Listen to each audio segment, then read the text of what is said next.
So welcome back to the awaken being and today is the fifth subject जो कि हम discuss करेंगे main series में।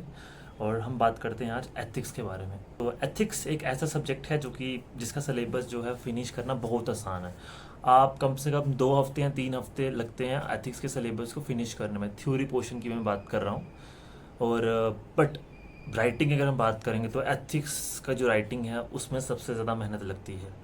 Starting की बात कर रहा हूँ, आफ्टर सम टाइम एथिक्स आपको सबसे ईज लगेगा। GS1 GS2 GS3 के कंपैरिजन में एथिक्स का पेपर आपको ईजी लगेगा। बट स्टार्टिंग के 3 मंथ जब एथिक्स की राइटिंग की जाती है तो आप उसका जो फुल लेंथ टेस्ट होता है वो कवर नहीं कर पाओगे कम्प्लीटली, बिकॉज एथिक्स में आपको केस स्टडीज भी सॉल्व करनी होती हैं, देन थ्योरीज को भी आंसर लिखना है। तो पता नहीं चलता कैसे आंसर लिखना है, कैसे कैसे जो है क्वेश्चन को फ्रेमवर्क करना है और कैसे मार्क्स स्कोर करने हैं। So I have experience of reading various toppers copies of ethics. और JKS में देखिए मैंने खुद अपने 130+ एक्सपेक्ट किए थे एथिक्स में, but unfortunately I got 104 marks. And who nose कि क्या एम्बिग्यूटी रहती है, जो चेकिंग पैटर्न होता है JKS में। बट स्टिल जो प्रिपरेशन थी मेरी एथिक्स की काफ़ी बढ़िया रही है एंड आई होप UPSC में वो मुझे काम आएगी। So today I am going to share ethics through PYQs। किस तरीके से आपको थिंकर्स, किस तरीके से रिफॉर्मर, किस तरीके से टॉपिक्स को स्टडी करना है। अगर आप देख तो सिलेबस में एथिक्स को कम से कम मेजरली 7 से 8 टॉपिक्स में डिवाइड किया गया है। और जो 8th टॉपिक एथिक्स का है वो केस स्टडीज़ है। एंड केस स्टडीज़ उन 7 जो टॉपिक्स होते हैं उनके ऊपर आती है। तो आज की वीडियोस में हम कुछ टॉपिक्स को डिस्कस करेंगे और कैसे उनके बारे में आपको।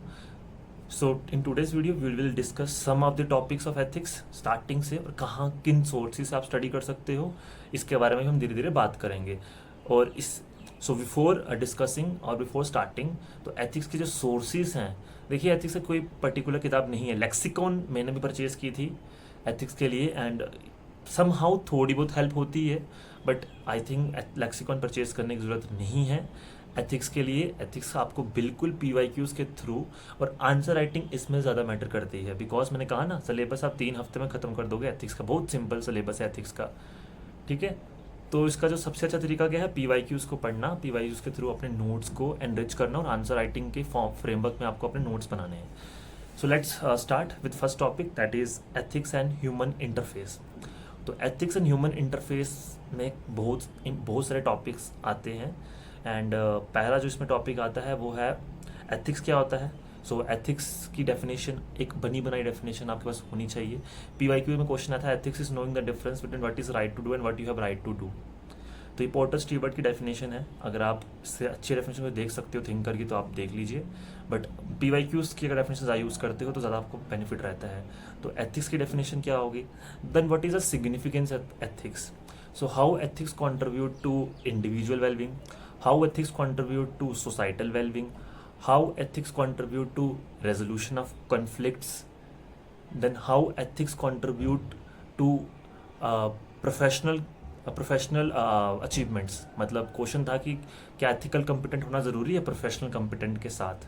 तो ये कुछ क्वेश्चंस हैं, ये आपको पैटर्न देखने को मिल रहा है कि 4 से 5 टॉपिक्स हैं।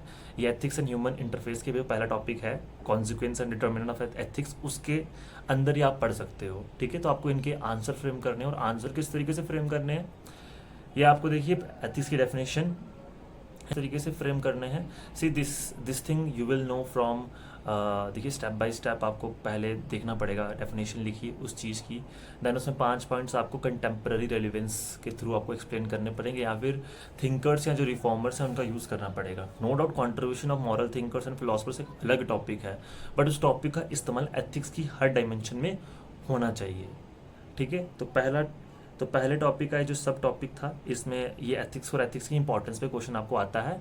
And ethics in human actions, तो एथिक्स इन ह्यूमन एक्शंस में कुछ 2 इंपॉर्टेंट टॉपिक्स आते हैं, जैसे कि it is said that duties are better than rights. आपकी जो ड्यूटीज़ हैं वो ज़्यादा ज़रूरी हैं राइट्स से। कमेंट कीजिए इसके ऊपर।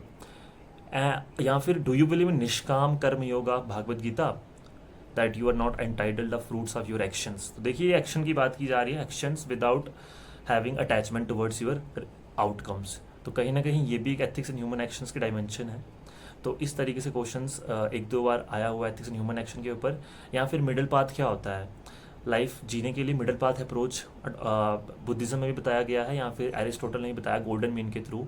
तो उसकी एप्लीकेशन बताई डेली लाइफ में, उस एथिकल प्रिंसिपल की एप्लीकेशन। तो इस तरीके से एथिक्स इन ह्यूमन एक्शंस में आपको बेसिक जो कॉन्सिक्वेंस होते हैं ह्यूमन एक्शंस के, हार्म प्रिंसिपल्स, आपको इनको स्टडी करना है। So that was all about ethics and human interface का जो पहला सब टॉपिक था। फिर उसके बाद आता है dimensions of ethics. Dimensions of ethics में नॉर्मेटिव एथिक्स पहला आता है, देन आपको आता है नॉर्मेटिव के अंदर ही डियोंटोलॉजी और टेलियोलॉजी एथिक्स, जिसमें हम बात करते हैं मीन्स और एंड्स की, that means justify the ends और end justify the means. So which one of do you think is more appropriate?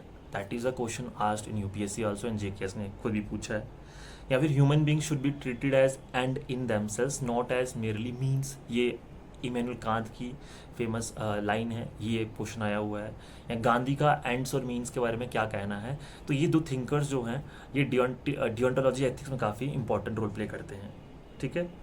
इसमें तिरुकुराल की भी एक बात आई थी कि फाल्सहुड ने क्वेश्चन भी फ्रेम किया था, that falsehood takes the place of truth if it results in unblemished common good. अगर कॉमन गुड हो सकता है तो झूठ से भी काम चल सकता है। क्वेश्चन ये जो था ये डियोंटोलॉजी एथिक्स पे ही मेनली फोकस कर रहा था, जस्ट इसकी जो थिंकर था वो डिवाइड हो गया। So what you have to do, you have to just look at other thinkers also, खुद से रिसर्च करनी पड़ेगी आपको कि डियोंटोलॉजी और टेलियोलॉजी एथिक्स में, टेलियोलॉजी में कॉन्सिक्वेंशलिज्म आ जाता है, यूटिलिटेरियनिज्म आ जाता है, जिसमें जेरेमी बेंथम का कंसेप्ट आ जाता है, और कौन है खुद से सर्च कीजिए। यूपीएससी हो सकता है, जीकेएस हो सकता है, अगले साल किसी और थिंकर का नाम लेके क्वेश्चन पूछे, थीम तो बट सेम ही रहेगा ना। So you have to just focus on theme.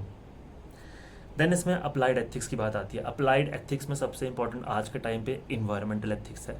Environmental ethics में क्या क्वेश्चन बनता है बताइए, व्हाट इज एनवायरमेंटल जस्टिस, क्या होता है?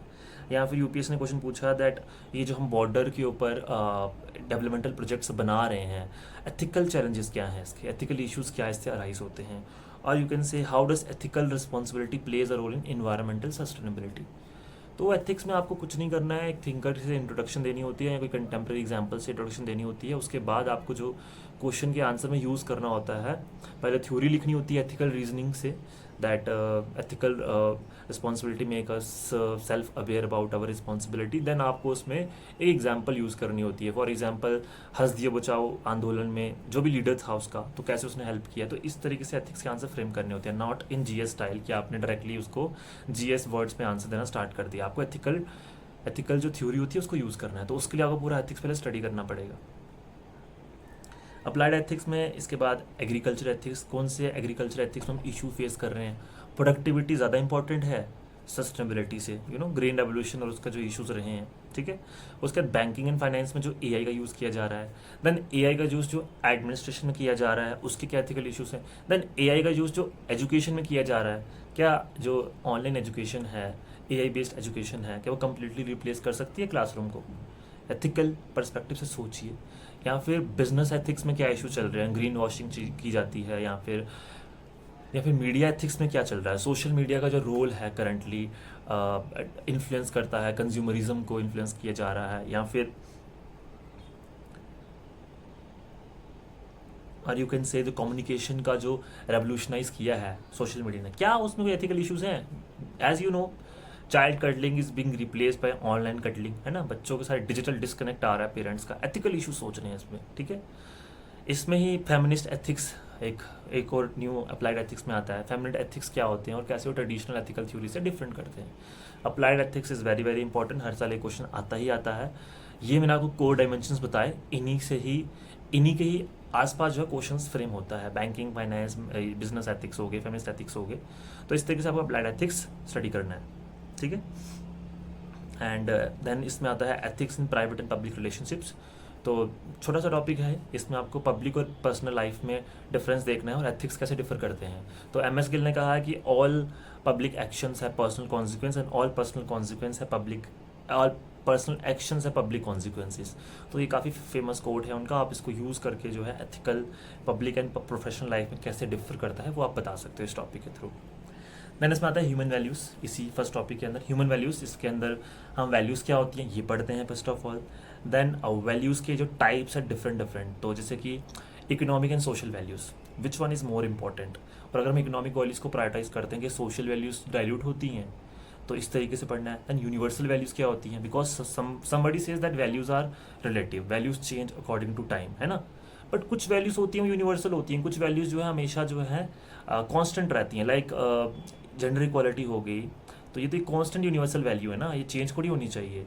या फिर ह्यूमन राइट्स वायलेशन नहीं होना चाहिए, इस वैल्यू को भी यूनिवर्सल माना जाता है। So you have to give answer with the help of thinkers. देखिए थिंकर्स खुद सर्च कीजिए कि ह्यूमन वैल्यूज़ पे किसने क्या कहा हुआ है, खुद सर्च कीजिए, खुद उनको लिखिए अपने नोट्स में, then you will remember that. ठीक है, किसी के बने बनाए नोट्स को कॉपी करके एथिक्स में तो कोई फ़ायदा नहीं होने वाला, because you are not able to use its application. इस मॉडर्न वैल्यूज़ में क्या डिफरेंस होता है, जैसे कलेक्टिव केयर क्या होती है, इंडिविजुअल फॉर अ सोसाइटी, ये एक वैल्यू है और एक कम्युनिटी वैल्यूज़ का पार्ट है। तो ग्लोबलाइजेशन किसी ट्रेडिशनल वैल्यूज़ को डाइल्यूट कर रहा है और मॉडर्न वैल्यूज़ को रेजुमिनेट कर रहा है, तो इस तरीके से क्वेश्चन बनता है। देन इंपॉर्टेंस ऑफ वैल्यूज एक जनरल क्वेश्चन बनता है। ठीक है, देन वैल्यू वर्सेस स्किल में क्या फ़र्क होता है। सो देखिए वो कुछ भी बना सकते हैं आगे क्वेश्चन, वैल्यू वर्सेस स्किल, तो वैल्यू वर्सेस एटीट्यूड में क्या डिफरेंस है, वैल्यू वर्सेस एथिक्स में क्या डिफरेंस है, they can make question like that. बस आपको अपनी अंडरस्टैंडिंग को थोड़ा बेसिक है वो स्ट्रॉन्ग करना है एथिक्स का, स्टार्टिंग के 1 मंथ में, अगर कोई फर्स्ट टाइम एथिक्स स्टडी करने वाला है तो।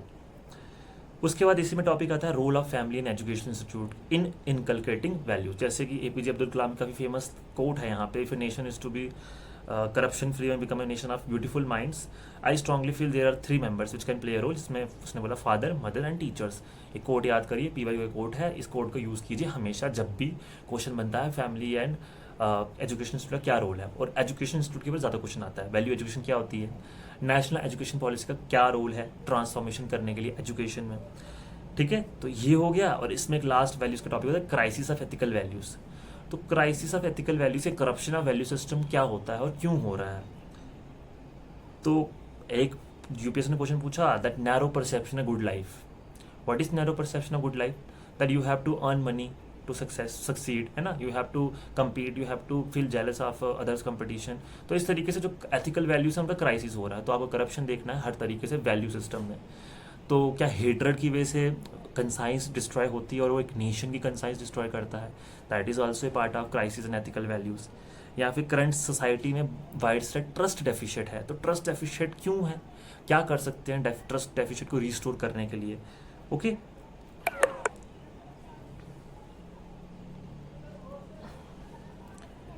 And here there is a case study also in this. देखिए केस स्टडी भी आती है इस टॉपिक से, हम केस स्टडी की अलग से डिस्कशन करेंगे। बट इस टॉपिक से जैसे मान लो सेक्सुअल वायलेंस अगेंस्ट वुमेन जो है वो इंक्रीज़ कर रहा है हमारे इंडिया में, तो कहीं ना कहीं वैल्यू सिस्टम, जेंडर इक्वालिटी या जेंडर जो सेंसिटिव वैल्यूज़ हैं वो डिक्लाइन कर रही हैं हमारे देश में। तो डिस्पाइट लीगल मेजर्स हम और क्या कर सकते हैं, एंड यही हमारा लास्ट इसमें बनता है, what measures can be take to enrich our value system. ठीक है, और इसमें एक लास्ट में था कि एडमिनिस्ट्रेटर और लीडर्स का क्या रोल है वैल्यू सिस्टम में। तो देखिए अब जो मॉरल फिलॉसफी आप पढ़ोगे, कॉन्ट्रीब्यूशन ऑफ मॉरल फिलॉसफी, उसमें वो टॉपिक ज़्यादा सिग्निफिकेंट है और ज़्यादा टू द पॉइंट है। तो आप वहाँ पे उन सब चीज़ों को पढ़ लीजिएगा कि मॉरल फिलॉसफर का क्या रोल रहता है। ठीक है, जैसे कि लॉर्ड महावीरा की टीचिंग्स, बुद्धा की टीचिंग्स का क्या रोल है, तो वो आप उस टॉपिक में जब स्टडी करोगे तो इस टॉपिक में आपको हेल्प करता है।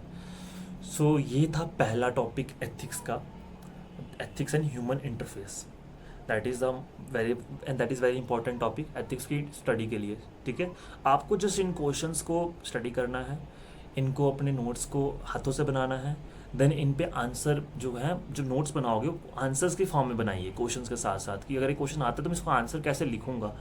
एंड देखिए आंसर्स पढ़ने के लिए मैं रिकमेंड करूँगा आपको कि एथिक्स के लिए आप जो टॉपर की आंसर कॉपीज है प्लीज़ उनको गो थ्रू कीजिए। प्रदीप सिंह की जो हमारी आंसर कॉपी है 156 स्कोर किया उन्होंने एथिक्स में, या और भी जितने भी हैं टॉपर्स उनके 130+ एथिक्स में, प्लीज़ उनकी कॉपीज़ देखिए, तब आप समझोगे कि किस तरीके से आंसर आपको बनाने हैं एथिक्स के। ठीक है, तो और एग्जाम्पल्स इसमें आपको कंटेम्प्रेरी जितनी यूज़ करोगे उतना आपको फ़ायदा रहेगा। सो इसके बाद हम चलते हैं सेकेंड टॉपिक, इसका नाम है एटीट्यूड और उसका कंटेंट, स्ट्रक्चर, फंक्शन जो भी है। तो ये काफ़ी छोटा सा टॉपिक है, तो इसमें आता है तो इसमें पहले एटीट्यूड क्या होता है ये तो आपको पढ़ना पड़ेगा, एक ऐसी एक्यूरेट डेफिनेशन किसी भी थिंकर की। देन क्या फैक्टर्स शेप करते हैं एटीट्यूड फॉर्मेशन के लिए, किन फैक्टर्स पे एटीट्यूड डिपेंड करता है, उसकी सोसाइटी पे, उसकी फैमिली पे, उसके पीयर ग्रुप पे, है ना। और फिर कहते हैं कि एटीट्यूड का रोल क्या है, शेपिंग पर्सनैलिटी। लाइक JKS आज दैट इंडिविजुअल के जो एटीट्यूड होता है, जो उसके मॉरल एटीट्यूड्स होते हैं, वो उसकी सोशल कॉन्शियसनेस को शेप करते हैं। अगर किसी का एक पॉजिटिव एटीट्यूड है किसी का जनरल इश्यूज़ को लेकर, तो उसकी जो मॉरल कॉन्शियसनेस, उसकी जो सोशल अवेयरनेस है वो भी काफ़ी एनहेंस्ड होगी। ये जो मैं बातें कर रहा हूँ कहीं ना कहीं पढ़ के जो एथिकल वर्डिंग्स होती हैं उनका यूज़ करता हूँ, अदरवाइज एथिक्स बहुत सिंपल लगता है सुनने में।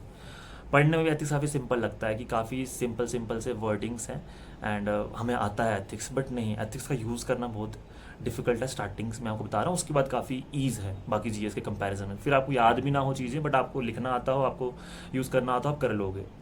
तो एटीट्यूड जो है इंपॉर्टेंट फैक्टर है जिससे डेवलपमेंट होती है पर्सनैलिटी की, ठीक है। ये आपका टॉपिक हो गया। देन एटीट्यूड और थॉट का क्या बेसिकली रिलेशन होता है, एटीट्यूड और बिलीफ का क्या रिलेशन होता है, एंड कॉग्निटिव डिसोनेंस क्या होता है। What is cognitive dissonance? जब आपका जो एटीट्यूड है, जो आपका थॉट है और आपकी एक्शंस अलाइन ना करें, तब आपको एक इनर क्राइसिस ऑफ कंसाइंस भी फील होगा कहीं ना कहीं, and that is where cognitive dissonance come. जो आप सोचते हैं वो ना कर पाओ, तो ये भी एटीट्यूड से रिलेट करता है, ठीक है। देन टाइप्स ऑफ एटीट्यूड में मॉरल एंड पॉलिटिकल एटीट्यूड्स का डिफरेंस देखिए। It is believe that ethics and politics can not go together. So why do you think कि सच में ऐसा होता है? तो आपको इसमें मैकियावेली का थॉट या फिर गांधी के थॉट जो कि कहते हैं पॉलिटिक्स एंड एथिक्स साथ चल सकती है, तो इस तरीके से आपको यूज़ करना है। एंड यंग जो पीपल है वो पॉलिटिक्स में पार्टिसिपेट नहीं कर रहे हैं, तो ये क्वेश्चन बना है क्या आप कर सकते हो कि उनको आप मोटिवेट करो कि वो यूथ पार्टिसिपेशन पॉलिटिक्स में ज़्यादा हो। एथिकल रीजनिंग से देना है इसका आंसर, ना कि जीएस स्टाइल में। उसके बाद पॉजिटिव एटीट्यूड क्या होता है? पॉजिटिव एटीट्यूड का क्या रिपल इफेक्ट होता है ना। अगर सिविल सर्वेंट में पॉजिटिव एटीट्यूड होगा तो एक्सट्रीम स्ट्रेस में भी काम कर पाएगा। तो किसकी वजह से एक पॉजिटिव एटीट्यूड बनता है एक पर्सन में? एंड सिमिलरली इसके कॉन्ट्रास्ट में जो कॉन्ट्रास्टिंग एटीट्यूड्स होते हैं, नेगेटिव एटीट्यूड्स होते हैं, आपको उसके बारे में बताना है कि हमारी सोसाइटी में बहुत सारी सोशल प्रॉब्लम्स होती हैं, तो कौन सी कॉन्ट्रास्टिंग एटीट्यूड देखने को मिलते हैं। ये caste system, gender inequality, patriarchy, ये सब कुछ एटीट्यूड ऐसे जो कि नेगेटिव एटीट्यूड है। तो ये कैसे बनते हैं और क्या करना चाहिए इनको रिड्यूस करने के लिए, ठीक है। देन वे अहेड, वही how to make attitude suitable for a civil servant, या फिर पैट्रियोटिज्म का जो एटीट्यूड होता है वो किस तरीके से आपको रिप्रेजेंट करना है एज ए सिटीजन। देखिए आपको सिविक सेंस लेने आने, देखिए आपको सिविक सेंस आप डेवलप करनी है, आपको अपनी फंडामेंटल ड्यूटीज फुलफिल करनी है। एथिकल वे में सोचिए, आपको कंपैशन एंड एथिकल वैल्यूज़ को लेके आना अपने अंदर। That is real patriotism, not that defaming some other country, ठीक है। तो इस तरीके से आपको पैट्रियोटिज्म का एटीट्यूड कैसे डेवलप करना है वो भी इसका पोर्शन बनाया था, ठीक है। और इसमें छोटा टॉपिक आता है सोशल इन्फ्लुएंस एंड परसुएशन क्या होता है। देखिए एरिस्टोटल का लोगोस पैथोस करके कुछ फिलोसफी है या थ्योरी है, ये यहाँ पे वो सूटेबल रहती है कि सोशल इन्फ्लुएंस के रोल से आप किसी प्रोग्राम को कैसे सक्सेस बना सकते हो। यूपीएससी आस्ट बहुत स्वच्छ भारत स्वच्छ अभियान एंड स्वच्छ भारत अभियान बेसिकली, एंड जेकेएस आस्ट हुआ बेटी बचाओ बेटी पढ़ाओ। तो दोनों में क्वेश्चन यही था कि सोशल इन्फ्लुएंस एंड परसुएशन कैसे कंट्रीब्यूट करेगा इनकी सक्सेस को, ठीक है। तो ये आपका सेकंड टॉपिक फिनिश होता है। देन हम आज की वीडियो का जो देन हम बात करते हैं इमोशनल इंटेलिजेंस के बारे में। इमोशनल इंटेलिजेंस में डेनियल गोलमैन का जो कंसेप्ट है, इमोशनल इंटेलिजेंस क्या होती है, उसके कंपोनेंट्स क्या होते हैं, what are the components of emotional intelligent person. देखिए 5 मेन कंपोनेंट्स होते हैं, डेनियल गोलमैन की थ्योरी, आपको वो पढ़ने हैं और उसी का यूज़ करना है इसमें, ठीक है। देन इसमें कुछ टर्म्स आएंगी, इमोशन से रिलेटेड टर्म्स आएंगी। पहली बात कंसाइंस क्या होता है, हमारा वॉइस ऑफ कंसाइंस क्या होता है। तो गांधी ने जो कहा, there is no higher court of justice and court of conscience, है ना, एक ये आता है। देन क्राइसिस ऑफ कंसाइंस क्या होता है। देन हमारा एक इमोशन होता है एंगर का एंड ईगो।